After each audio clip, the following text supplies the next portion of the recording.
Workshop technicals में आप सभी को नमस्कार। आज हम फ्लेंज माइक्रोमीटर, जिसे डिस्क माइक्रोमीटर भी कहते हैं, इससे किस तरह से मेजरमेंट लिए जाते हैं और ये कहाँ कहाँ पर यूज होते हैं, इसके विषय में हम जानेंगे। यह अलग अलग रेंजेस में आते हैं। 0 से 25 mm, ये मेरे पास यहाँ पे आप देख सकते हैं, ये 0 mm से 25 mm तक का रेंज है। एक और रखे हैं हमने, ये 25 mm से लेके 50 mm तक का रेंज कवर करेंगे। तो इस तरह से अलग अलग माइक्रोमीटर आपको मिलेंगे 25-25 का रेंज में। तो 0 से 25 mm, फिर 25 से 50 mm, फिर 50 से 75, 75 से 100, इस तरह से अलग अलग आपको में आएंगे, लेकिन 25-25 का रेंज में आएंगे। अब ये साधारण माइक्रोमीटर से अलग किस तरह से है, इसके ऊपर हम बात करेंगे। ये मेरे हाथ में एक माइक्रोमीटर है, ये सिंपल माइक्रोमीटर है। इसमें एनबिल और स्पिंडल ये प्लेन है, इसमें कोई भी अलग से अरेंजमेंट नहीं लगे हुए हैं। लेकिन आप ये फ्लेंज माइक्रोमीटर देख सकते हैं, इसमें एनबिल और फ्लेंज ये दोनों जगह पे एक एक फ्लेंज, या फिर हम इसे डिस्क बोल सकते हैं, ये डिस्क लगे हुए हैं। ये दोनों डिस्क एक दूसरे से बिल्कुल पैरेलल है। जब भी हम दोनों को एक साथ लेके आते हैं, एनबिल और स्पिंडल को, तो देखिए ये दोनों पूरा पूरी मिल जाएंगे, इसमें कोई भी गैप नहीं आएंगे, ये बिल्कुल पैरेलल है। पहले हम इसके पार्ट्स के बारे में जान लेते हैं, फिर ये यूज कहाँ कहाँ होता है, फिर उस पर डिस्कस करेंगे। तो सिंपल माइक्रोमीटर में जैसे हम इसे एनविल कहते हैं, ये भी एनविल ही है। और इस तरफ के पार्ट्स को स्पिंडल बोलते हैं। ये बीच का जो हिस्सा है यह फ्रेम है। यहाँ पे एक लॉक स्क्रू दिए जाते हैं, हमें इसकी ज़रूरत पड़ती है जब हम एनविल को और स्पिंडल को दोनों को एक तरफ ला के सहायता से जब रीडिंग लेते हैं, फिर इसको लॉक करने के लिए हम लॉक स्क्रू का यूज करते हैं। इसके इस तरफ अगर आएंगे तो यह स्लीव है, या बैरल भी बोल सकते हैं आप। इस तरफ में यहाँ पे मैं जो इसे घुमा रहा हूँ, यह थिम्बल है, और अंत में यह रैचेट है। हम जब भी मेजरमेंट लेंगे इसी रैचेट का यूज करेंगे। देखिए कट कट की आवाज़ आ रहा है। ये रैचेट इसलिए दिए जाते हैं कि कोई भी मेजरमेंट ले, कोई भी टाइट करें तो इक्वल फोर्स अप्लाई होंगे उसमें। अगर हम रैचेट को यूज नहीं करेंगे, अगर हम यहाँ से टाइट करते हैं, तो फिर हर पर्सन का फोर्स अलग अलग होंगे जो अप्लाई होंगे, तो उसमें एरर आने की चांसेस रहेंगे। इसलिए इसको दिया जाता है ताकि कोई भी अप्लाई करे फोर्स, उसका फोर्स जो है वो इक्वली रहेगा। आप यहाँ देख सकते हैं इस बैरल पे या स्लिप पे ऊपर में कुछ लाइंस से बने हुए हैं, और नीचे भी कुछ लाइंस बने हुए हैं, और बीच में यह एक लाइन बने हुए हैं। तो ऊपर के जो लाइन है इसे हम मेन डिवीजन्स बोलते हैं, और नीचे के जो लाइन है इसे हम सब डिवीज़न बोलते हैं। ऊपर के लाइन एक एक करके हमें एक एक mm को दर्शाते हैं, और नीचे के लाइंस भी हमें एक एक mm को दर्शाते हैं। लेकिन जब हम ऊपर के लाइन से नीचे की लाइन पे आते हैं तो हमें यह 0.5 की दूरी बताता है। फिर नीचे से जब हम इस ऊपर में जाएंगे तो ये फिर 0.5 की दूरी बताएंगे। तो इस तरह से यहाँ से जब आएंगे तो 0.5, फिर यहाँ आएंगे ऊपर में तो 1 mm हो जाएंगे। फिर नीचे जब यहाँ पे आएंगे तो हुआ 1.5 mm, फिर ऊपर जाएंगे तो 2 mm हो जाएंगे, और इस तरह से आगे हम बढ़ते रहेंगे। थोड़ा सा आगे बढ़ेंगे तो ये थिम्बल आप देख सकते हैं, इसमें भी स्केल दिए हुए रहते हैं। इसे हम सर्कुलर स्केल बोलते हैं। जब हम सर्कुलर स्केल को रोटेट करते हैं तो इस तरह से देखिए, यहाँ से ये 0 से हमने स्टार्ट किया है, और फिर ये 5, 10, 15 इस तरह से इसमें टोटल 50 डिवीज़न बने हुए हैं। देखिए ये 40 से फिर 45 आ गए हैं, फिर इस तरह से जाते जाते यहाँ तक 50 डिवीज़न आ गए हैं। तो एक रोटेशन में 50 डिवीजन्स बने रहते हैं, और एक रोटेशन इक्वल टू 0.5 mm होते हैं। हमने अभी 0 पे किया है, और एक रोटेशन मैं रोटेट कर रहा हूँ। देखिए यहाँ से जब हम नीचे आएंगे, यहाँ से जब आगे की ओर आएंगे तो यहाँ तक पहला लाइन हमने क्रॉस किया है या पहुँचे हैं नीचे की लाइन। यहाँ तक आते आते हमारा 0.5 mm का ट्रेवल हुआ है। फिर से अगर इसको हम एक रोटेशन और लेंगे तो फिर हमारा 0.5 का डिस्टेंस कवर होगा, और इस तरह से ये 1 mm पहुँचेंगे। फिर इस तरह से 1.5 mm पहुँचेंगे, तो इस तरह से हम आगे बढ़ेंगे। अब मेजरमेंट हम कैसे लें, ये आप देख सकते हैं यहाँ पे। ये जो डेटम लाइन है, इस डेटम लाइन के साथ में इस सर्कुलर स्केल में जो लाइंस बने हुए हैं वो कहाँ पे मैच होते हैं वो हमें देखना पड़ेगा।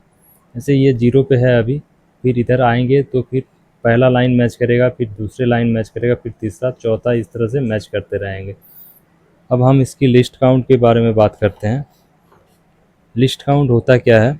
लिस्ट काउंट वह निम्नतम मान है जो किसी भी मेजरिंग इंस्ट्रूमेंट से मेजर किया जा सकते हैं। माइक्रोमीटर का लिस्ट काउंट निकालने के लिए जो फॉर्मूला है वह है पिच ऑफ स्क्रू या फिर distance travel in one rotation upon numbers of division in thimble या सर्कुलर स्केल। तो हमारे यहाँ पे एक रोटेशन जब हम कंप्लीट करते हैं तो हमारा 0.5 mm ट्रेवल करता है, और इसमें जो नंबर्स ऑफ डिवीजन्स बने हुए हैं वो 50 डिवीजन बने हुए हैं। तो हमारा लिस्ट काउंट निकल के आएंगे 0.5 mm upon 50 is equal to 0.01 mm। तो हमारा माइक्रोमीटर का लिस्ट काउंट हो जाएंगे 0.01 mm, या फिर हम इसे 10 माइक्रोन भी बोल सकते हैं। हम जब भी किसी इंस्ट्रूमेंट से रीडिंग लेने जब स्टार्ट करेंगे तो उससे पहले हमें यह देखना या सुनिश्चित करना रहता है कि हमारा जीरो एरर कहाँ पे है। इस माइक्रोमीटर में आप देख सकते हैं, हम जब रैचेट को पूरा टाइट करते हैं, हमारा डेटम लाइन इस जीरो लाइन पे मैच नहीं कर रहा है, यह 0.1 ऊपर है। तो फिर हमारा जीरो एरर जो हो जाएंगे वह प्लस में 0.01 mm होंगे।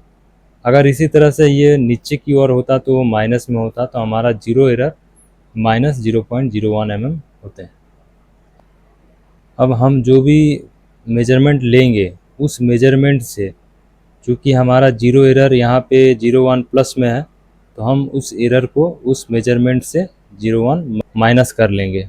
और अगर यही एरर हमारा माइनस में रहता तो हमारा जो भी मेजरमेंट होता उस मेजरमेंट के साथ में हम उस रीडिंग को ऐड कर लेते हैं।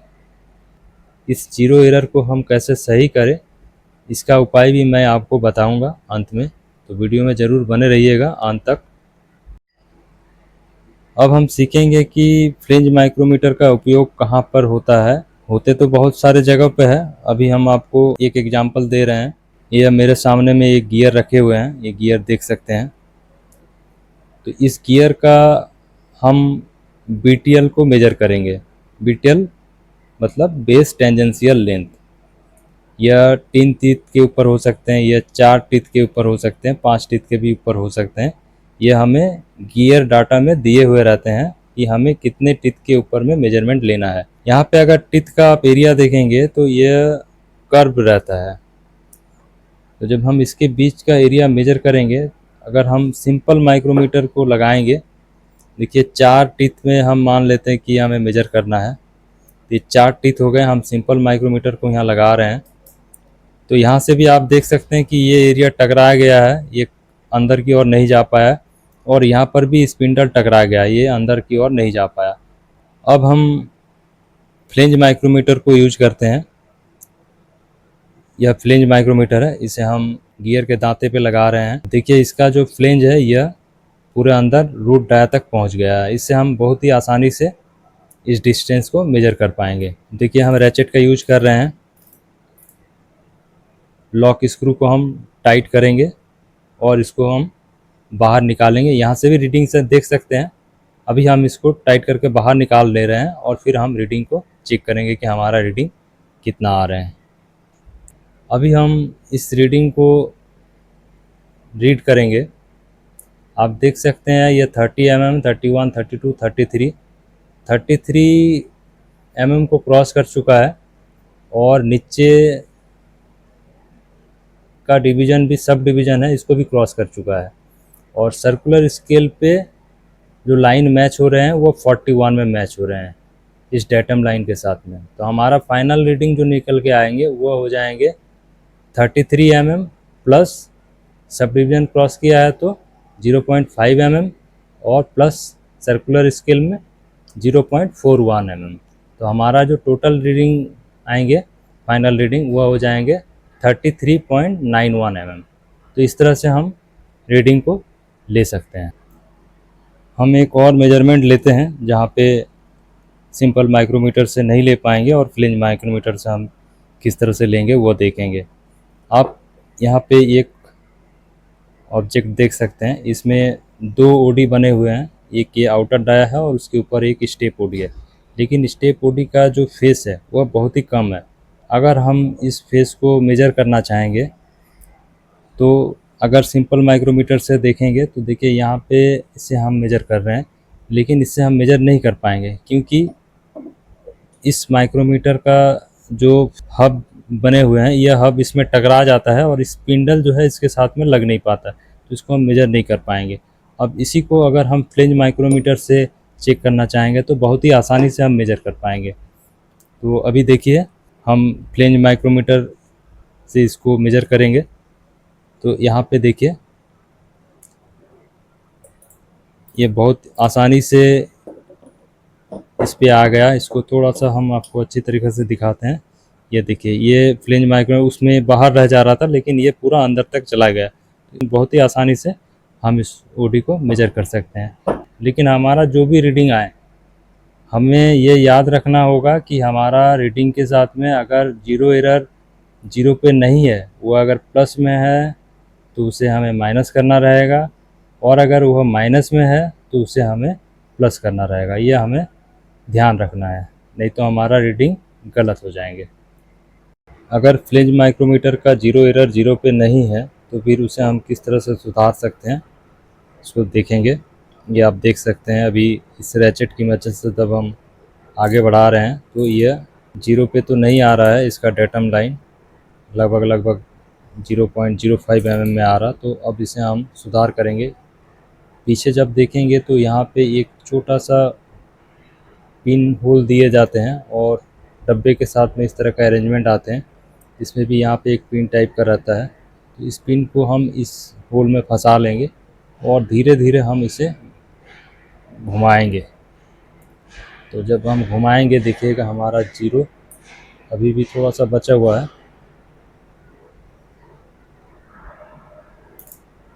अब देखिए हमारा एरर सही हो चुका है और यह 0 पे आ चुका है। तो इस तरह से हम एरर को सुधार सकते हैं। वीडियो अगर अच्छी लगी हो तो लाइक ज़रूर करें, अपने दोस्तों के साथ में शेयर करें और चैनल को सब्सक्राइब करना ना भूलें, क्योंकि इस चैनल पे इस तरह के इंफॉर्मेटिव वीडियोस आते रहते हैं। तो जब भी कभी इंफॉर्मेटिव वीडियोस अपलोड हो तो वो आप तक पहुंच जाए। तो मिलते हैं किसी और इंफॉर्मेटिव वीडियो में, तब तक के लिए नमस्कार।